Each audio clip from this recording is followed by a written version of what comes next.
Purée, je viens de faire toute une vidéo et ça n'a pas enregistré. Salut les amis, c'est Coquelicot.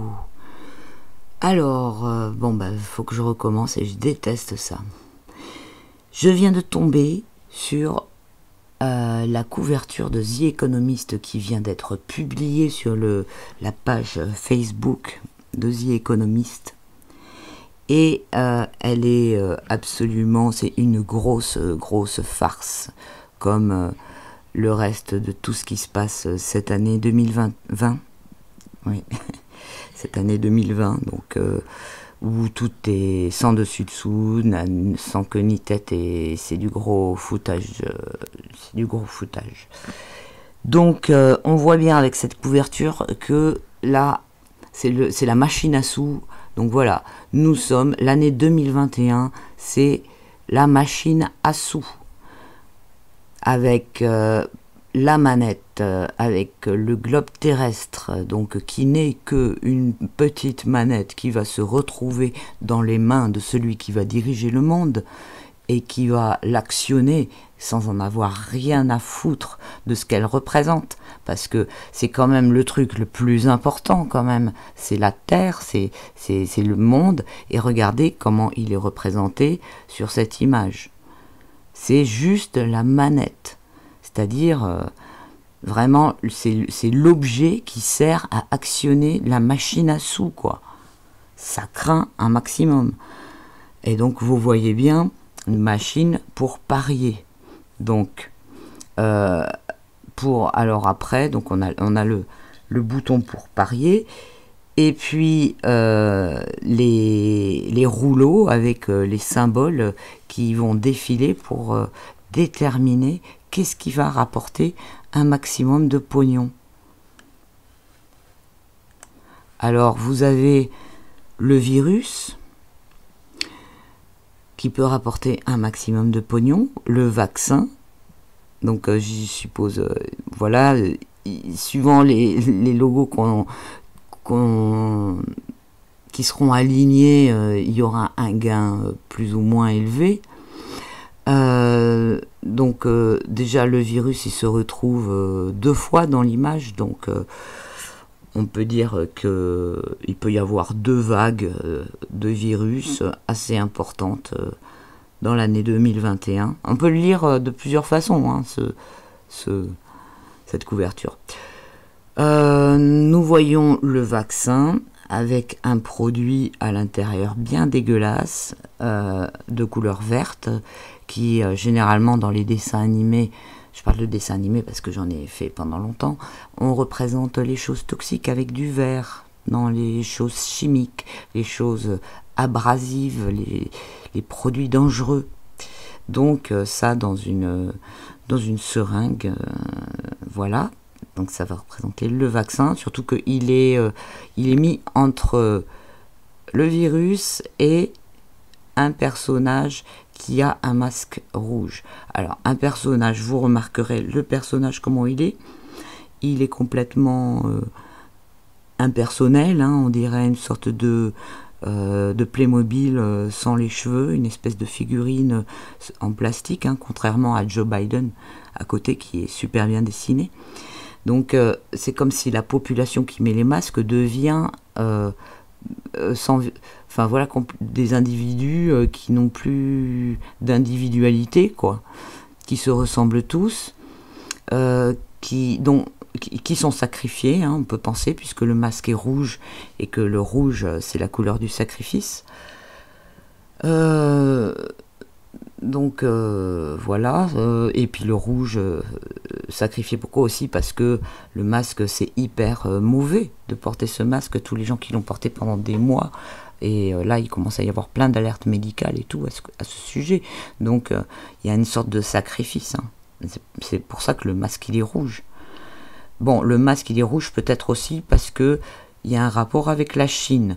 On voit que l'individu a les yeux bridés, et donc voilà, et il a le rouge, c'est la couleur du communisme, du drapeau chinois qui est aussi représenté dans la troisième colonne en bas.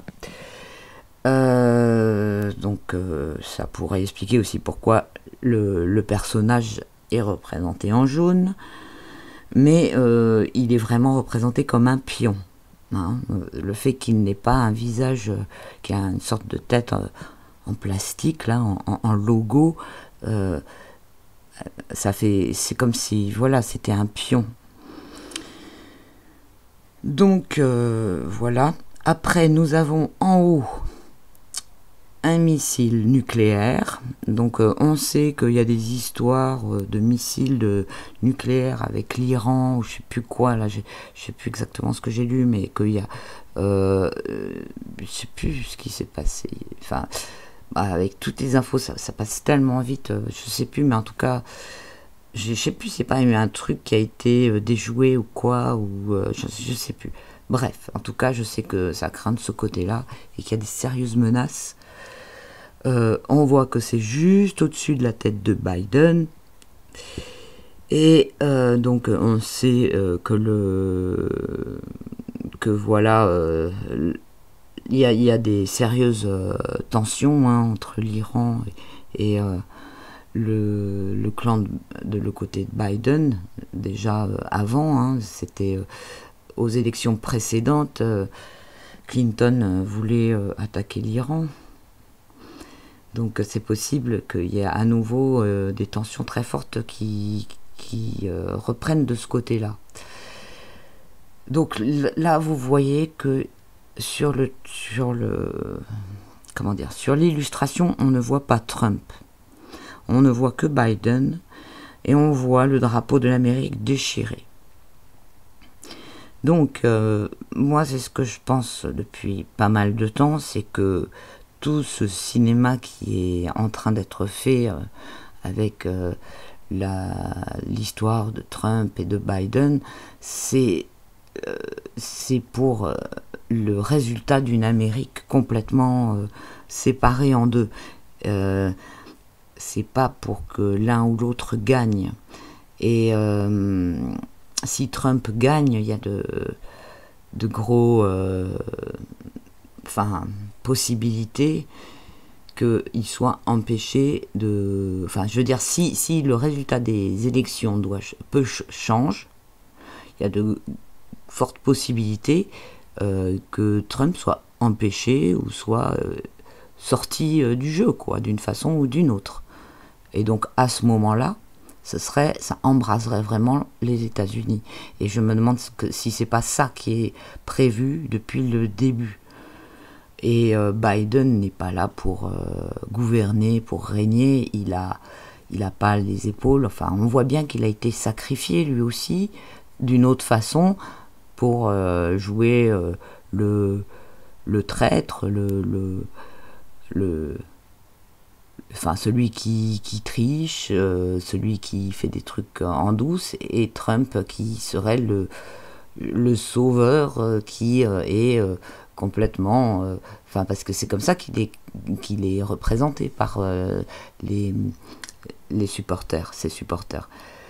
Alors que moi, personnellement, je pense qu'ils font les deux parties d'une organisation qui est la même, mais qui a plusieurs courants à l'intérieur, et que c'est comme une hydre à plusieurs têtes qui se bat elle-même pour remporter le pouvoir, quoi. Donc, franchement, pour remporter le pouvoir d'une manière ou d'une autre, hein, comme une personne qui a les deux mêmes pions, comme j'ai souvent dit, j'ai déjà évoqué dans des vidéos de tirage que Satan joue avec les deux couleurs, les blancs et les noirs. C'est comme si il y avait une partie d'échecs. C'est comme une partie d'échecs que quelqu'un fait tout seul. Un coup il se place d'un côté, un coup il se place de l'autre. Donc que les blancs ou les noirs gagnent, de toute façon c'est la même personne qui joue le jeu d'échecs. Et l'enjeu, c'est le monde, c'est de tenir cette manette du globe terrestre dans sa main. Donc Donc voilà, et pour ça il faut énormément diviser, et voilà, enfin bon. Ce qu'on peut penser aussi, c'est que quelque chose d'autre peut émerger de cette division, parce que si c'est une guerre civile qui est souhaitée, le peuple peut aussi réagir autrement, et en fait reprendre sa souveraineté et sortir de ce système bipolaire des élections américaines qui est comme ça depuis hyper longtemps. Toujours, il y a pas de choix. Voilà, les gens ils sont soumis enfin voilà, ça n'a rien de comment dire, de représentatif de la souveraineté humaine, d'un peuple qui élirait quelqu'un pour gérer les affaires de son pays. Tout ça, c'est des manipulations. Il y a trop d'enjeux. Il y a trop d'enjeux d'argent. Trump, c'est un homme d'affaires, c'est un homme d'argent. Donc voilà, enfin bon. Nous avons encore sur ce... Ben voilà, à propos d'argent, nous avons un gros dollar, hein, donc il doit y avoir un super jackpot dans tous les plans qu'ils ont.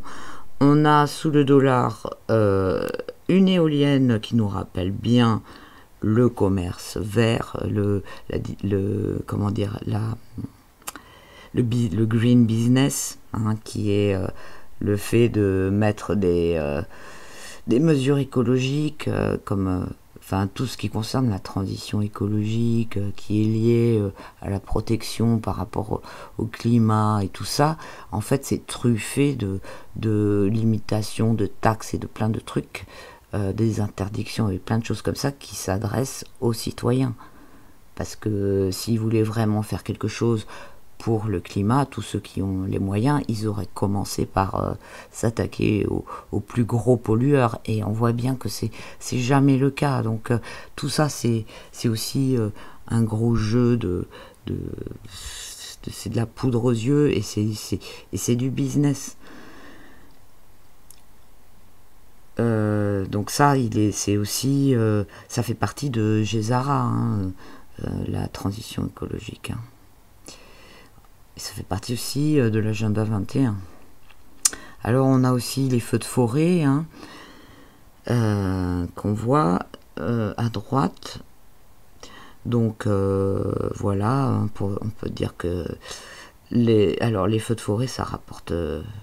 est-ce que ça rapporte du pognon ou est-ce que ça fait perdre du pognon? Je pense que ça rapporte du pognon, dans un sens, puisque ça permet d'autres business. Toutes les choses provoquées profitent à quelqu'un, hein. Et on a bien vu que tous ces feux, il y en a plein qui ont été provoqués, soit par des choses très bizarres pour ce qui concerne les feux en Californie et tout ça, et pour les feux en Australie, ce qu'on a vu, c'était que les puits artésiens avaient été vidés pour détourner l'eau, pour des barrages, enfin des trucs comme ça, et que du coup le feu, il n'y avait plus d'humidité en profondeur, et que le feu en fait il courait sous la terre,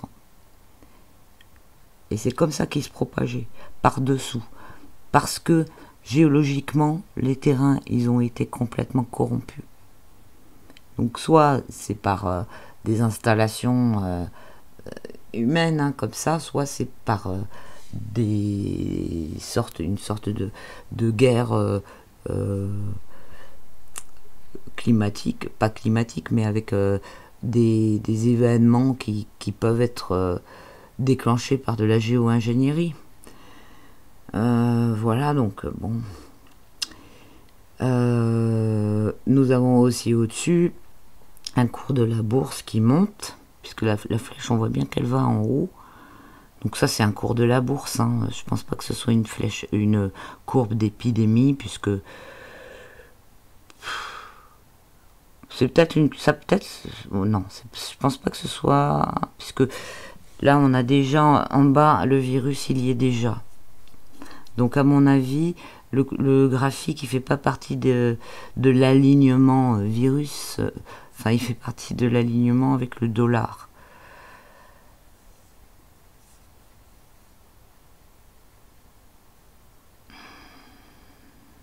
Si c'était par rapport au virus, vu que c'est par rapport au jackpot, ouais, ça pourrait être quoi qu'on a, on a bien déjà le vaccin et le virus et le masque tout à gauche où il y a trois symboles qui représentent la pandémie. Donc ouais, ça peut-être que la courbe qui fait monter, qui monte, peut-être que ça concerne aussi la pandémie et que la courbe qui monte rapporte du pognon d'une certaine façon ou d'une autre. Alors, qu'est-ce qu'on a d'autre? Nous avons alors aussi d'important ce logo de caméra. Je pense que pour moi, il montre toute la guerre de l'information, la guerre de l'image, toutes les manipulations qui passent par les médias et qui vont passer par des fake news, des choses, pas des fake news, pardon, je vais pas dire ça, des choses sous faux drapeau qui vont être filmées puis diffusées pour participer à la guerre de l'information, justement. Parce que ce logo représente plutôt quelque chose qu'on filme et non quelque chose qui est filmé. C'est-à-dire, ce n'est pas un logo, enfin d'après mon interprétation et mon ressenti, ce n'est pas un logo qui est en rapport avec la surveillance. Déjà, sinon, il serait dans l'autre sens. Quand quelque chose est tourné vers la gauche, ça, comment dire, ça regarde vers le passé et en même temps ça surveille. Quand c'est tourné vers la droite, c'est une ouverture vers un horizon. Enfin, voilà. Et aussi le logo représente plus une caméra de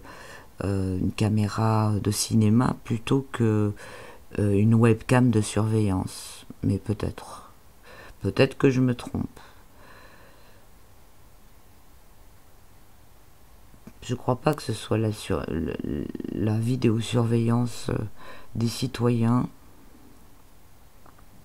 Je pense plus que c'est la guerre de l'information, puisque la vidéosurveillance des citoyens, elle ne rentre pas en compte d'une histoire de jackpot. C'est un outil de manipulation, de contrôle, etc. Mais ça rentre pas dans le jackpot, alors que la manipulation par l'information, qui fait bouger, ça fait vraiment bouger les lignes. Ça fait vraiment bouger les lignes de la bourse, de plein de choses. Ça rentre dans le jeu du jackpot, quoi. Et alors, qu'est-ce qui reste d'autre sur cette image? Il reste cette espèce de logo en bas. Et donc, c'est le logo qui est tronqué, le logo de TikTok, qui est une application pour les jeunes de partage.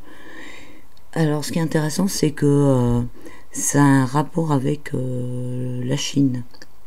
Vous pouvez voir dans le texte là qui est écrit. Et alors, c'est un réseau social qui est destiné aux jeunes avant tout. Donc, voilà, on peut penser que les jeunes auront une grande importance dans les enjeux, ou alors ce réseau social-là, il va avoir une grande importance dans l'année 2021. Il y a un grand enjeu au niveau de l'argent.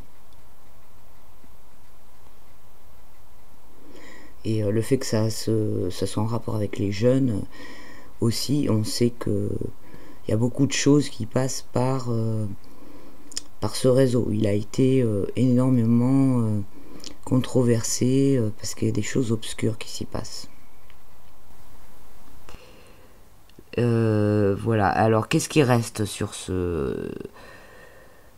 cette illustration? Il reste les points d'interrogation, et les points d'interrogation, je les interprète comme des choses auxquelles ils ne peuvent pas s'attendre, c'est-à-dire qui peuvent être soit une pénalité, soit une récompense.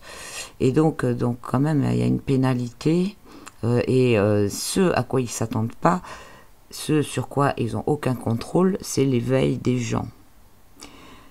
Donc, pour moi, ce point d'interrogation, il représente l'éveil. Il est rouge. Alors, bon, il est rouge. Peut-être parce que c'est un warning. C'est quelque chose auquel il faut faire attention.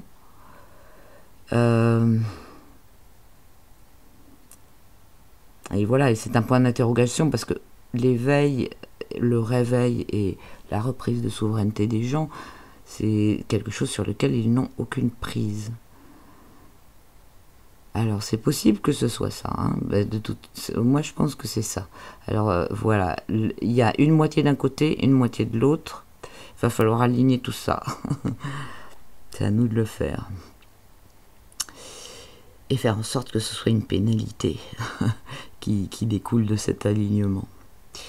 Alors il y a autre chose d'intéressant sur cette machine, c'est, vous avez vu, à côté de la fente pour la pièce, il y a écrit Insert Stimulus Found.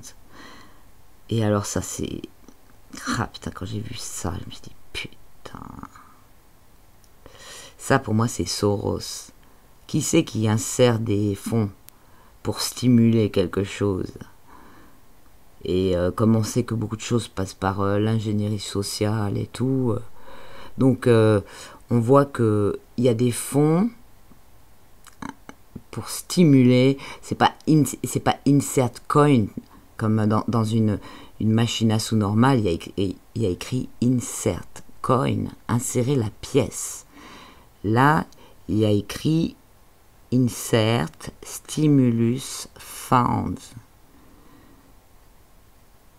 Donc des fonds pour stimuler des choses.